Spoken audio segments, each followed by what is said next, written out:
Today it's Saturday, and today it's not a CB radio. So if you're expecting to see a UK FM legal CB radio, then you may switch off. You have my permission. It's a PMR446 set. We've never done any PMR446 sets, but somebody has mentioned that we ought to do something. And this is the only legal mobile I am aware of for the UK market.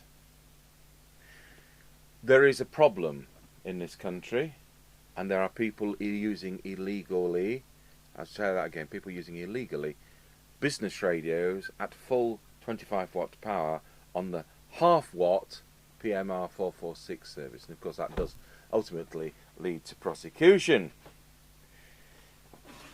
But this is a legal set, and you'll probably be aware that the PMR446 service, as far as FM goes, because you have it's also available as a digital service. As far as the FM service goes, it's 16 channels with CTCSS and DCS. DCS is digital code squelch. CTCSS is continuous tone coded squelch system. So the other thing is you can't have a removable aerial. You cannot have an antenna socket. So it has to be a fixed aerial. And this gets round it by having a fixed aerial as a mag mount. So, whoops, I thought we'd do a box opening ceremony. Incidentally, those 16 channels, when used as a digital service, can be 32 channels. But of course they do stamp on top of the 16 other channels. PMR446 is intended, as it says in the wording, private mobile radio, as in business radio, but individuals and families may use it. It isn't Citizens Band, it is PMR446. So we get an instruction book, which we will be heading towards shortly. What's this? We get a self-adhesive mic clip. We get a little radio. That's going to be an interesting bag, isn't it? Because it's got to be open both ends. One for the non-removable mic and the other for the non-removable aerial. And then we get a power lead with a cigarette lighter plug. Now then, can this radio be checked and tuned? Is there an internal way of me connecting our test equipment to this, because the rules say that we can have 0.5 of a watt effective radiated power. Now, what's this cable? Because I wouldn't have cable as thin as this on UHF, and it has got writing on it. I'll be able to read that. I'll be able to look up what its loss factor is and take that into consideration, hopefully, when tuning up this radio. Because there's a lot of cable there, and for UHF, that's just about going to be a dummy load, I tell you. So you've got a fixed microphone, which is a nice microphone. It's a nice plastic that isn't going to go sticky, and because it's pretty basic, it's just a PTT, and it goes into the radio, which is, I wonder if it's a modular plug under there, or whether they've had to wire it in. There's a little cradle there. This is the Midland GB1, if you didn't notice. And we are going to have to open this up because it's quite lightweight to see. So I will pause the video and do so. So I'll tell you for nothing, I haven't done the case a bundle of good taking it apart. It's got some difficult plastic fingers.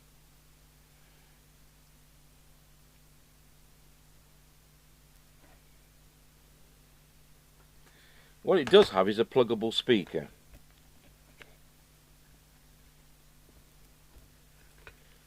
But I don't want to pull on those wires, so I think we'll use the pliers.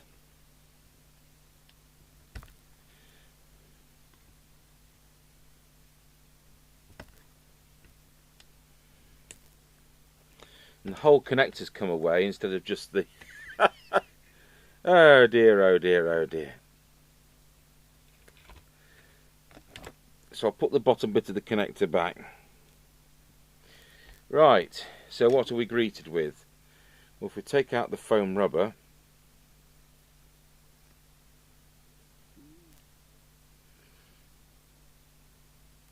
with a B1314 output device, I would think that's going to be a regulator, isn't it? Because the transmitter stuff's going to be under there. So there's a VLSI chip there, and then it is a modular plug under that front panel. I don't think we're going to take that bit out because it's a self-adhesive one. Again, we've got a VLSI thing, and we've got a ribbon cable which is already pulling out of that connector, so I'm going to have to put that back, and that's no mean feat, I'm sure.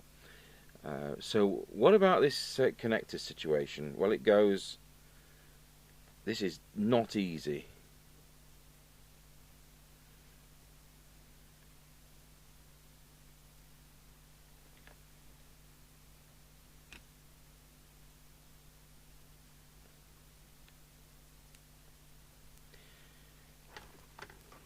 You certainly can't get to it from inside, so is it some kind of special connector which is locked somehow to make it appear permanently fitted?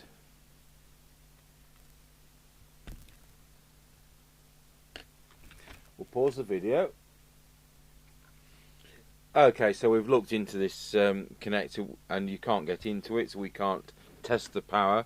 So this is a pointless video apart from a look inside a set which you really shouldn't be taking apart because you won't be able to put it back together. I just hope I can. You've got a die-cast cover which is part of the radio there, covering that side of the kind of connector, and then you've got at this side you've got a shield plate and it's soldered in multiple places. And of course the danger is we're going to damage the radio by unsoldering or attempting to unsolder that, and for no real reason other for our curiosity to see what the power really is. So that's it. I've disconnected the ribbon cable from the front, which will be a swine to put back, but to demonstrate that there is an RJ45 modular connector there.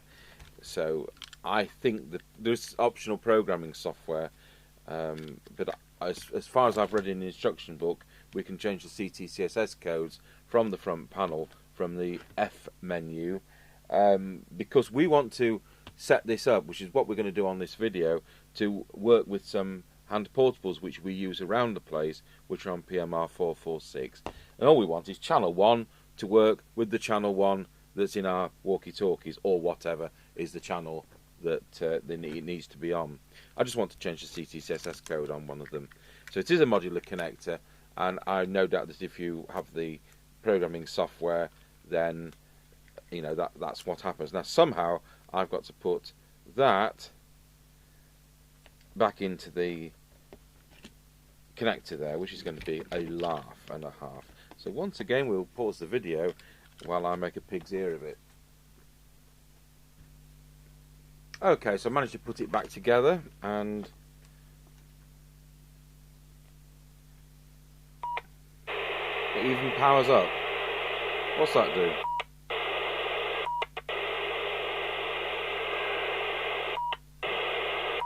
Is that channel? Well, that's volume.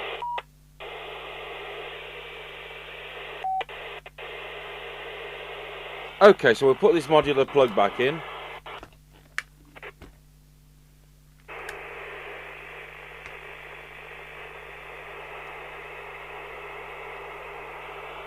And then you've got to tuck the rubber back behind.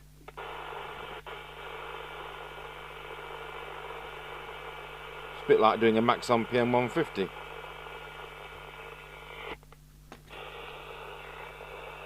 That's one side. That's me knocking the radio.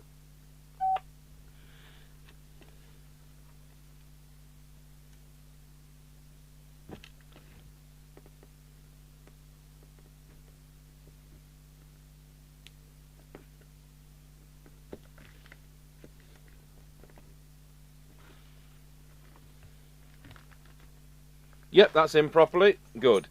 But the tab's at the bottom for everybody's information, so you can renew the microphone, which is handy to note. There seems to be a dimmer on that. We need to know. We're going to have to find out from the instruction book with our hand portables what the CTCSS designation is for the channel which we want to use, and then we'll need to transfer that information to the Midland when I can find English. Oh, I don't want that bit. I want the bit which tells you the CTCSS codes. Well, that's interesting because I just downloaded it. So it doesn't tell you in the manuals you get with the radio. How can that be? Am I missing something? Is it on the back?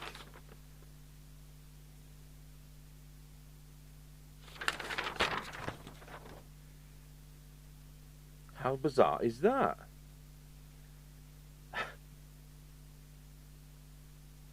Right, so I'll have to print off the page which I've downloaded from Midland which tells you which F numbers. What's that do? Function. It's function. I think it's function 2. We'll have a picture of a waveform. Yeah. Oh, the other thing you can do with this, you can tilt the display. So if you want the speaker mounted at the top of the radio, it's this way on. But if you wanted it mounted so the speaker was underneath, you can tilt the display. You can tilt the display. That must be scan. There is a button somewhere where you can tilt the display, so it's the right way on. I'll show you that when I've read it. Display tilt. Do you know, it doesn't tell you that either on here. It's half an instruction book, that, compared with the one you download. Okay, pause the video. So the next thing we want to do is to see what frequency our hand portables are on. So, don't picture in that window. So with my frequency counter set up, I'll hold the radio, which is the Retavis, is it 4? Don't know, can't remember. 24 is it? RT24? Up to the frequency counter 446 00625. That's what it'll be. So I'll make a note of that. Especially if we can find a pen. 446 00625. Just double check. 446 00625. Right. We also need to know the CTCSS code, so that's going to be interesting. I'm going to set up a test to try and do that. I doubt that it'll be a handy one like 67.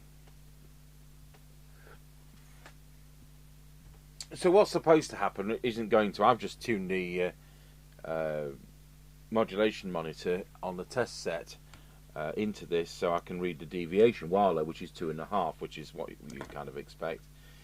And what's supposed to happen is on this right-hand display, if I do a whistle, it's going to read that frequency, which was about 1.2 kilohertz.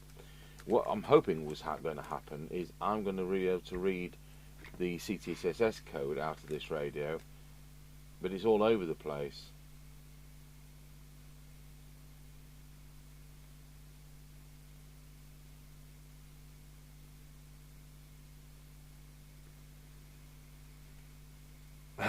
You know, so it's still a bit of a guess. There's another way to do it, and that's by setting up a signal generator with a tone on 6. Supposing we start at 67 hertz, you'd have your signal generator's audio oscillator at 67.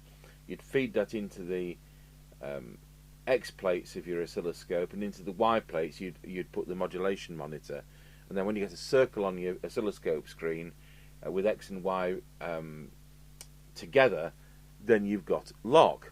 Well, you know, I don't need to do that. It's a faff. So I'm not set up to do that, but it can be done. I think we're probably looking at something like 102 point whatever it is. So I'm gonna have to now see, by putting on this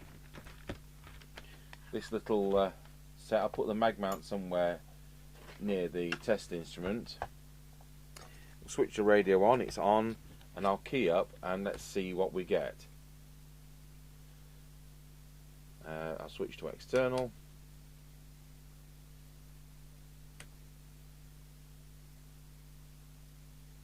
So it's on the same frequency. Channel 1 on the Midland is on the same frequency. So 4600625. And I've got 1212. I've got the green light, which must be the busy light. So I'll key up this one. 1212. It's got an RF an S meter, look. So key up the other one, we're getting an NS reading. So we're going to have to reprogram the Midland to whatever CTCSS tone our handheld is doing. And I'm afraid it's going to be guesswork. I do have other test equipment, but we're on this bench because this is what we can record on. So I do have a test instrument which will single-handedly read that CTCSS code. But I'm doing it the trial and error way on this bench. So I need to print off what the menu does for this radio and what the CTCSS codes are. Right, so I've managed to do it. Because it could have been possible that the Retavis handheld was on digital code squelch, which would have been an absolute pain, but it isn't. It's on CTCSS. So the 4-block menu there, we want F1 for CTCSS because this better manual says so. F1 for CTCSS, F2 for digital code squelch, F3 for squelch level, and so on. So F1, press it again to go into it, and 17 is the CTCSS code that it turns out we wanted, which is 114.8. Now, when I keyed it up into my test set, it was hovering around anywhere between 95 and 120 something. I couldn't, because it's low power, I can't get a proper connection to it, because there's no antenna socket and all that kind of rigmarole. That is why we've had to faff about like this. So I knew to try and start at 11.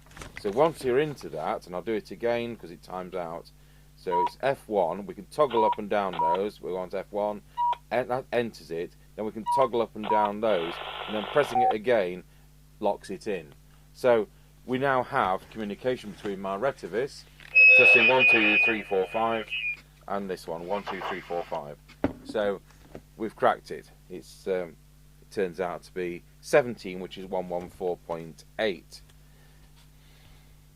and it happened to be on the channel 1 the same, so that's good. So we now got them in communication with each other, which is fantastic, which is the old idea of buying them. So the other thing we want to do is I wanted to show you the flip function. I don't need to use it, but you might. Why doesn't it tell you this in the instruction book? It tells you in the other instruction book. Flip function. So to activate this function, we need to switch the radio off. Keep the down button pressed when switching on the radio.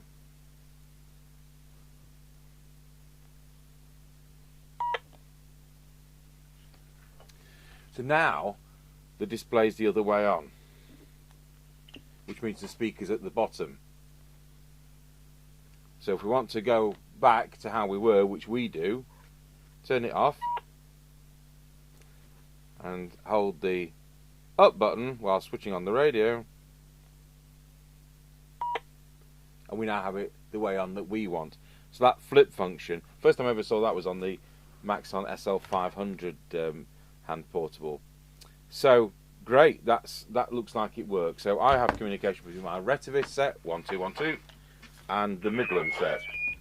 So I can't really say anything more to that because we're in the middle of nowhere. There is a caravan camping site, some of you'll know, up the road, but you know, it's not we've got snow on the ground. I don't think there's many people going to be camping at this point. So what we'll do, there's nothing we can do to show you inside other than what I did. There is a programming software to make it do other things, some of which may not be legal, so we don't need to go into that at all, because this does what we want it to do. And I'm going to do an on-the-air test with Mr. Chippy. And what we're going to do, because we can't have an external aerial as such, what we're going to do is I'm going to set this up in my kitchen. Now, the kitchen in my house is the only room in my house which has an opening window, because unusually for Britain everything's air conditioned. That's because I get hay fever badly, as well as not coping with higher temperatures. And it's not exactly high temperature today with it 0 degrees outside. So what we're going to do is we're going to pop this out of the kitchen window on a biscuit tin as high up as I can, as the lead will allow, and Mr. Chippy will put a second one of these sets we've bought in the usual test car with the mag mount in the centre of the roof, and we'll do a scratchy corner test. Now, half watt UHF, I would think he's going to get to the top of the hill, because remember he does end of the lane, which is a quarter of a mile. He does Ancaster petrol station, which is a good half mile. He'll be all right with that. He does Ancaster Crossroads, which is a mile. Then he does top of the hill, which is a mile and a half. Then he goes down into Wilsford to Scratchy Corner. I don't think we're going to get to a Scratchy Corner at all on half a watt with the mag mount on a biscuit tin. But I think he might come out at Wilsford, and we might be able to get communication with him at that 3 mile point. So that's just my experience of UHF in both commercial and as a radio amateur. So we'll see what this half watt does. So thank you for watching. Sorry it's not CB. If you wanted CB, we'll do that tomorrow. The on-the-air test will follow this when we've recorded it. Thank you for watching.